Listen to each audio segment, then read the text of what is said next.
our last lesson for this unit, and it is on learning to lessen our ecological footprint. An ecological footprint refers to the amount of nature it takes to sustain a nation, an institution, or a person. The calculation includes providing the resources consumed and absorbing the waste produced. So again, this fits right into sustainability, right? If you remember that to be sustainable is the ability of an ecosystem to bear the weight of its human population. So our ecological footprint is essentially comes down to what is that weight? So what are we taking out and what are we putting in? The internet has a great deal of information on the ecological footprint concept, and the average Canadian's footprint varies from source to source, but it's generally very high. Energy use is a large component of Canadians' footprints.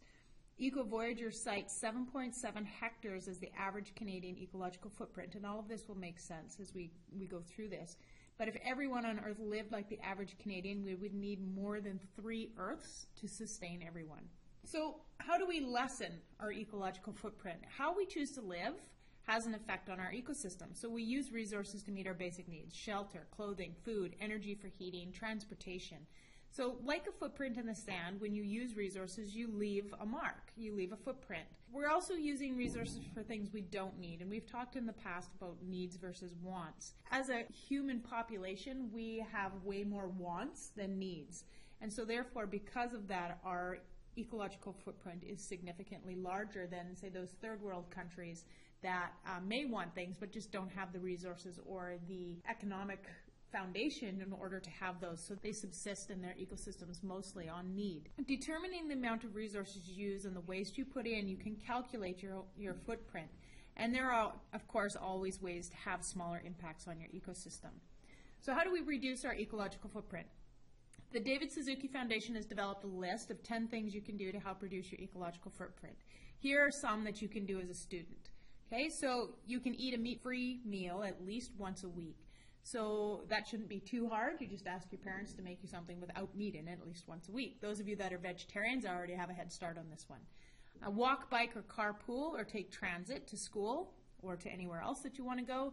Encourage your parents to buy locally grown and produced food. I may have mentioned to you about the 100-kilometer diet, where you're only buying food that is produced or manufactured within 100 kilometers of where you live. And reduce your home energy use by 10%. This can be as easy as remembering to turn off lights when you leave rooms, unplug your cell phones once they've been charged up, same with your laptops. Okay, phantom energy is a big energy use. When you leave a plug plugged into the wall, even if it's not plugged into your phone, it's still drawing energy. So remembering to take those plugs out of the wall and to turn things off can drastically reduce your home energy use.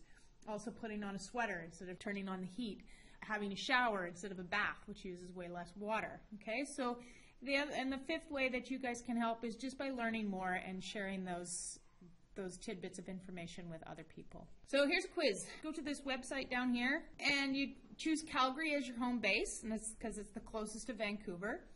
And choose the kids setting and the basic version. So take a screenshot of your personal ecological footprint and then hit the edit footprint button. This will show you how many Earths it would take to sustain the population if everyone lived like you. So take a screenshot of that as well, and we'll discuss them in class. So this is a screenshot of your personal ecological footprint. So this is one I just did in a hurry. So this tells me what my footprint would be. And then if you hit this edit footprint button right here, then you get this one. So how many planet Earths we would need if everyone lived like me? 2.5.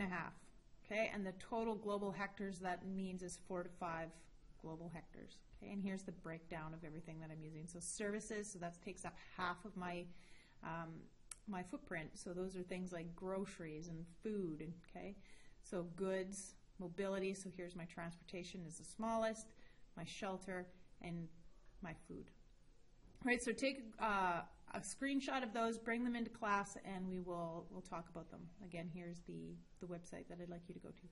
All right, so we'll talk about that in class, and I'll see you next time.